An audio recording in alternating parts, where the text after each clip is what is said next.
میری ماں نے زندگی میں بھی کبھی کسی سے جھوٹ نہیں بولا اور سچائیوں سے دور نہیں رکھا، تو کیا موت کے بعد وہ اپنے بیٹے کو کوئی غلط بات بتائے گی؟ سوال یہ پیدا ہوتا ہے فرینڈ کہ ہمیں کیا کرنا چاہیے۔ میں بتاؤں عظیم آقا، بہتر تو یہ ہوگا کہ ہم اس عورت کے مقصد کے حصول کے لیے کوشش کریں۔ ویسے بھی ایک ایسی لڑکی کی زندگی بچانا ضروری ہے جو برے لوگوں کے چنگل میں پھنس گئی ہے اور شاید برائیوں کی طرف دھکیلی جا رہی ہے۔ نادر سوچنے لگا۔ فطرتاً وہ بہت پرعزم نوجوان تھا، اس میں کوئی شک نہیں کہ حالات کے زخم اسے مضطرب کرتے رہا کرتے تھے۔ اور پھر سب سے بڑی بات تو قیصر حیات کی جدائی تھی، جو اس کا زخم اس کا بازو تھا، جو اس کا جسم کا اس کا بازو تھا، اور قیصر حیات نے یہ بھی کہا تھا کہ وہ اپنے وجود کو اس کے وجود میں ضم کر رہا ہے۔ مقصد یہ تھا کہ اب اس کی ذمہ داریاں بھی اسے ہی سنبھالنی پڑیں گی۔ اگر کوشش کر لی جائے تو کوئی حرج نہیں ہے۔ جبکہ عورت ایک گوشے میں بیٹھی ہوئی اونگ رہی تھی، نہ جانے وہ کتنی راتوں کی جاگی ہوئی تھی۔ نادر نے فرینڈ سے کہا، اور اپنا سامان میں سمیٹ رہا ہوں، کیا تو اپنا بھالا لے کر شکار تلاش کرے گا؟ اب تو ہمیں 3 آدمیوں کی خوراک درکار ہوگی۔ اس کے لیے تم فکر ہی نہ کرو دوست، میں نے ہرنوں کی ایک ڈار دیکھی تھی جو ہماری اس مکھی گاہ کے عقب سے کلاچے بھرتی ہوئی نکل گئی تھی۔ تو پھر کوشش کر، اور کیا میں ہرن ڈھونڈنے کی تیاری کروں؟ دفتنی فرینڈ مسکرا دیا، بولا، ہرن بہت تیز ہوتے ہیں عظیم آقا، لیکن آؤ ایک جادو کا کھیل کھیلتے ہیں۔ کیا؟ اگر میں ہرن لے آتا ہوں تو سمجھ کے ہمارا مقصد پورا ہو جائے گا، اور اگر کوئی ہرن میرے ہاتھ نہیں آتا تو ہم اس مسئلے کو اپنی زندگی کا ایک ناکام مرحلہ قرار دے دیں گے۔ نہیں، ایسا نہ کہہ فرینڈ، کیونکہ بہر طور ہم اس عورت کو مایوس نہیں کر سکتے۔ وہ ایک الگ بات ہے، لیکن اپنے دل میں ہم یہ تصور کیے لیتے ہیں۔ ہاں، مجھے اس پر اعتراض نہیں ہے، نادر نے جواب دیا۔ عورت اب بھی گھٹنوں میں سر جھکائے سو رہی تھی۔ بیچاری عورت، اگر وہ جھوٹ نہیں بول رہی، لیکن پھر وہی بات سامنے آ جاتی ہے کہ تجربہ بھی کوئی چیز ہوتا ہے۔ عورت کے چہرے پر جس طرح غم و اندوہ کے آثار نظر آتے تھے، وہ یہ ظاہر کرتے تھے کہ اس کی بات میں جھوٹ نہیں ہے۔ نادر تو سامان سمیٹنے لگ گیا اور فرینڈ اپنا بھالا لے کر نکل گیا، اور تھوڑی دیر کے بعد نادر نے اس کی چیخیں سنی، جنہیں سن کر عورت بھی جاگ اٹھی تھی۔ نادر نے دلچسپ نگاہوں سے دیکھا، فرینڈ اپنے بھالے کو کندھے پر رکھے ہوئے ہے اور ایک وزنی ہرن اس میں لٹکا ہوا ہے، جسے فرینڈ نے ہلاک کرنے کے بعد ہاتھوں اور ٹانگوں سے باندھ کر بھالے میں لٹکا لیا تھا، اور عجیب سے انداز میں اپنی کمر پر لادے اور بھالے کو اپنی بغل میں دبائے چلا آ رہا تھا۔ لیکن یہ تو واقعی حیرت کی بات تھی کہ فرینڈ کو گئے ہوئے ابھی کچھ دیر بھی نہیں گزری تھی۔ عورت بھی دلچسپی سے دیکھنے لگی تو فرینڈ خوشی سے چیختا ہوا آ گیا، ہمیں ہمارے مستقبل کا اندازہ ہو گیا عظیم آقا، ہمیں ہمارے مستقبل کا اندازہ ہو گیا، اور مجھے اب خوشیاں منانے سے کوئی بھی نہیں روک سکتا۔ لیکن اس سے پہلے یہ ضروری ہے کہ ہم اس ہرن کو بھوننے کی تیاریاں کر لیں۔ اور کیا تو نے اس کی گردن پر وہ چھری پھیر دی ہے ان الفاظ کے ساتھ جو میں نے تجھ سے کہے تھے؟ ہاں عظیم آقا، وہ تو مجھے زبانی یاد ہو گیا ہے، اور اب تو میرا دل چاہتا ہے کہ میں وہ الفاظ ادا کر کے اپنی گردن پر بھی چھری پھیر لوں، بڑا ہی لطف آتا ہے، فرینڈ خوشگوار لہجے میں بولا۔ اور چند لمحوں کے لیے ایک پرمسرت فضا پیدا ہو گئی، لیکن عورت کو انہوں نے اس بارے میں کچھ نہیں بتایا تھا۔ ہاں، تازہ گوشت تیار کرنے کے بعد جب وہ اپنے معدے پر کر لیے تو ناظر نے عورت سے کہا، اور اب تو یہ بتا خالہ کو ہم کون سا راستہ عبور کر کے اس ندی تک پہنچ جائیں گے جس کا نام سنگانیہ ہے؟ میں تمہاری وہاں سے رہنمائی کروں گی، اور جدھر دریا کا چڑھاؤ ہے ہمیں اسی سمت چلنا ہے، اور تم اپنے آپ کو اس کے لیے تیار کر لو۔ سامان کے گٹھر باندھے گئے اور ان میں سے ایک گٹری فرینڈ نے اپنے بھالے میں لٹکا لی اور آگے بڑھ گیا۔ عورت بھی ساتھ تھی اور تینوں احتیاط سے سفر کر رہے تھے۔ نادر نے اپنی بندوق سنبھال کر رکھی ہوئی تھی، کیونکہ وقت پر کام آنے کے لیے اس سے بہتر چیز اور کوئی نہیں تھی کہ درندے اس کی آواز سن کر بھاگ جائیں، اور مقامی لوگ بھی۔ لیکن اس کا استعمال بڑی احتیاط سے کیا جا رہا تھا، کیونکہ یہی ایک ایسا ساتھی تھا جو ابھی کافی عرصے تک انہیں حوادث سے محفوظ رکھ سکتا تھا۔ اور فرینڈ بھی یہ سمجھ رہا تھا کہ نادر کے دل میں امید کی شمع روشن ہو گئی ہے۔ وہ بھی خوش تھا، اس میں کوئی شک نہیں کہ وہ عورت اپنے دل میں ایک لگن رکھتی تھی، کیونکہ عمر رسیدہ ہونے کے باوجود اس نے کسی بھی قسم کی کمزوری کا مظاہرہ نہیں کیا تھا اور سارے دن کا سفر طے کر کے وہ بالآخر دور سے اس تیز بہاؤ والے دریا کو دیکھنے میں کامیاب ہو گئے، جس کا نام سنگانیہ تھا اور جس کا بہاؤ چڑھائی کی سمت سے آ رہا تھا۔ چونکہ شام کے جھٹپٹے فضاؤں میں اتر آئے تھے اور سردی پھیلتی جا رہی تھی اور کوئی ایسی جگہ درکار تھی جہاں وہ پناہ کے لیے اپنا ٹھکانہ تلاش کر سکے، اور دریا کے کنارے کے چوڑے اور پھیلے ہوئے درخت ان کے لیے ایک بہتر پناہ گاہ تھے۔ انہوں نے ادھر ہی کا رخ کیا اور درختوں کے نیچے ایک ایسی جگہ بنا لی جہاں وہ آرام کر سکتے تھے۔ اپنا سامان یعنی بھنا ہوا گوشت جو صبح کو تیار کیا گیا تھا اور پانی ایک جگہ رکھنے کے بعد فرینک نے خشک لکڑیاں تلاش کرنا شروع کر دی اور دور تک نکل گیا، اور ایسے کاموں کے لیے وہ کبھی نادر کو تکلیف نہیں دیا کرتا تھا، بلکہ خود ہی بھاگ بھاگ کر سارے کام کر لیا کرتا تھا، اور چکماق بھی اس کے اپنے پاس محفوظ کیے تھے تاکہ آگ جلانے میں کوئی دقت پیش نہ آئے۔ ویسے سامان میں انہیں بہت سی ایسی چیزیں حاصل ہو گئی تھی جنہیں سامان میں ان لوگوں کا تھا جو فرار ہو گئے تھے۔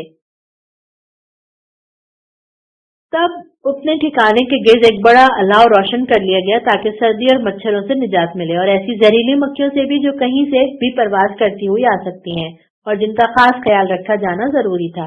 پھر انہوں نے تمام انتظامات کیے اور جب رات کی تاریکی فضاؤں میں اتر آئی تو کھانے پینے کا بندوبست کیا گیا۔ تو بوڑھی عورت نے کہا، یہ درخت جو ہمارے سروں پر ہے ایک بڑی اچھی حیثیت کا حامل ہے، لیکن شرط یہ ہے کہ تم مجھ پر اعتبار کرو۔ کیا مطلب؟ اس کی ٹہنیوں کے نچلے حصے توڑ لاؤ، یعنی وہ جہاں سے پتے نکلتے ہیں، تو اس سے کیا ہوگا؟ میں تمہیں ایک ایسی چیز پلاؤں گی جسے پی کر تم مجھ سے اپنا حال بیان کرنا۔ کیا اس میں نشہ ہوگا؟ نہیں۔ تو عظیم آقا، تم مجھے حکم دیتے ہو کہ میں ایسا کروں؟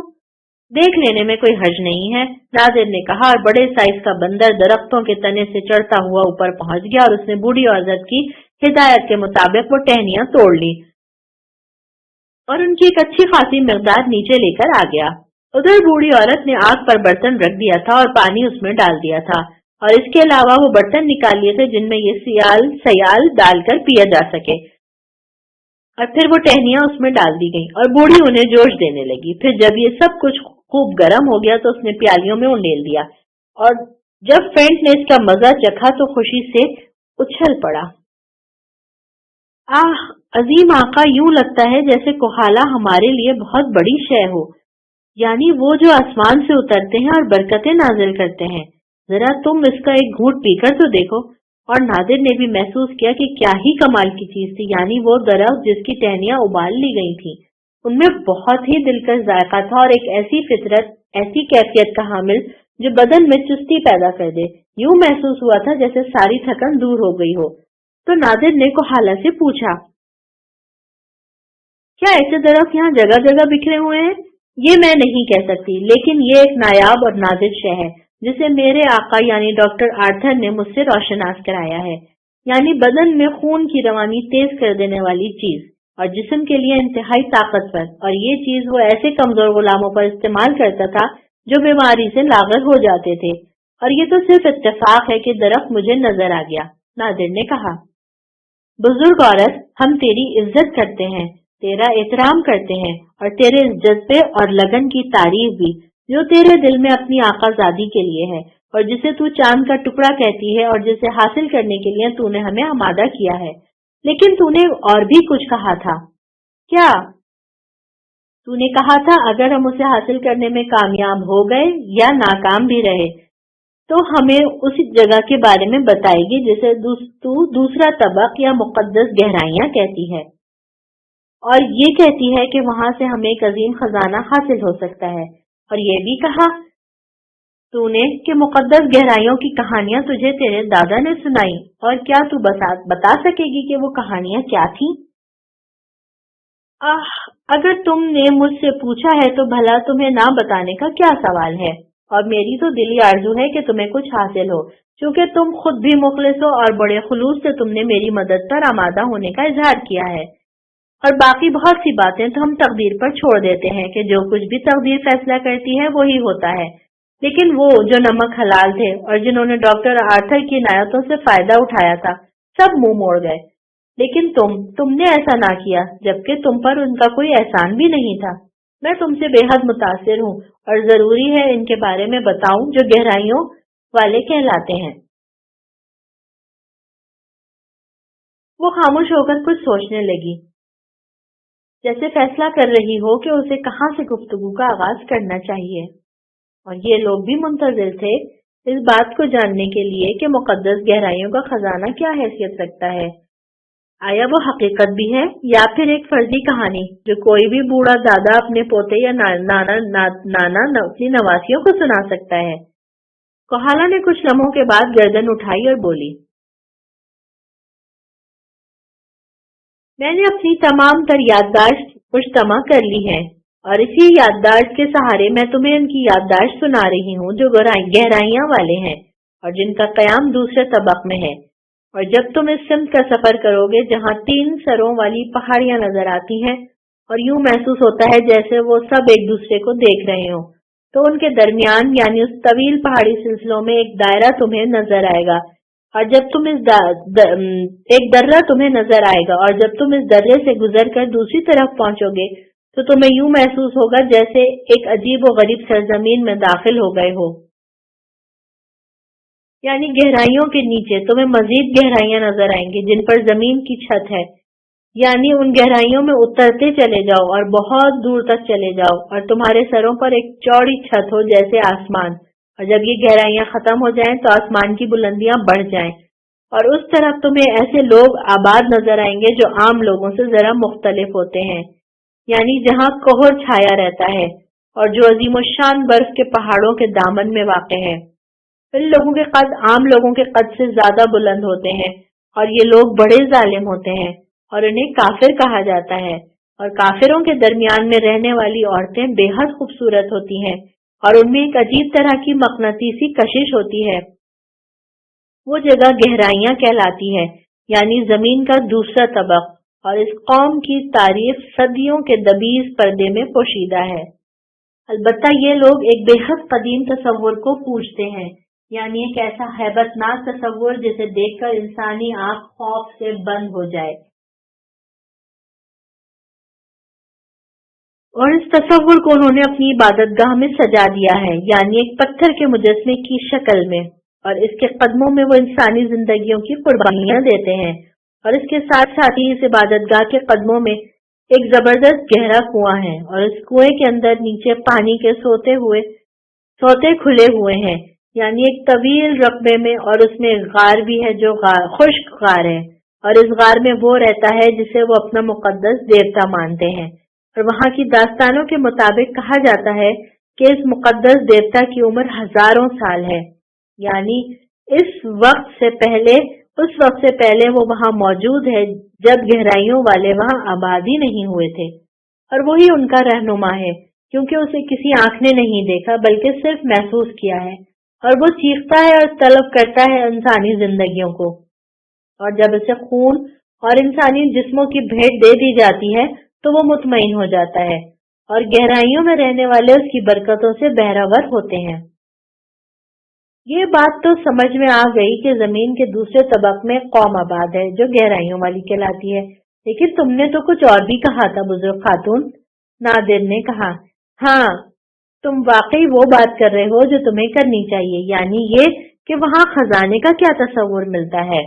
تو سنو میرے دلیر نوجوانوں، چھوٹے ہاتھی اور روشنی والے، بات یوں ہے کہ ان آبادیوں کے مقدس پیشوا صرف انسانوں کی بھیٹ ہی اپنے دیوتا پر نہیں چڑھاتے، بلکہ وہ چمکنے والے روشن پتھر جو رات کی تاریکیوں میں دن کا منظر پیش کر دیتے ہیں اور اس دیوتا کی نظر کرتے ہیں، اور ہوتا یوں ہے کہ اس کے ذریعے وہاں روشنی پھیل جاتی ہے، اور یہ پتھر بہت بڑے بڑے اور بہت چھوٹے چھوٹے بھی ہوتے ہیں، اور غالباً دریا کی تہہ سے نکالے جاتے ہیں، اور یا اس جگہ سے جہاں پانی بہتا ہے، کیونکہ پانی کی رگڑ انہیں مختلف شکلوں میں تراش دیتی ہے، اور پھر وہاں کے لوگ اپنے دیوتا پر ان پتھروں کا چڑھاوا دینے کے لیے انہیں خشک ندیوں سے کھود کر نکالتے ہیں، لیکن اس جگہ سے صرف وہاں کے مقدس پیشوا ہی واقف ہوتے ہیں۔ ان پتھروں کے ساتھ اور بھی مختلف پتھر نکلتے ہیں جن کے مختلف رنگ ہوتے ہیں۔ ہر سال شہر کے محنت اور مقدس پیشوا ان پتھروں کو نکالنے کی مہم سر انجام دیتے ہیں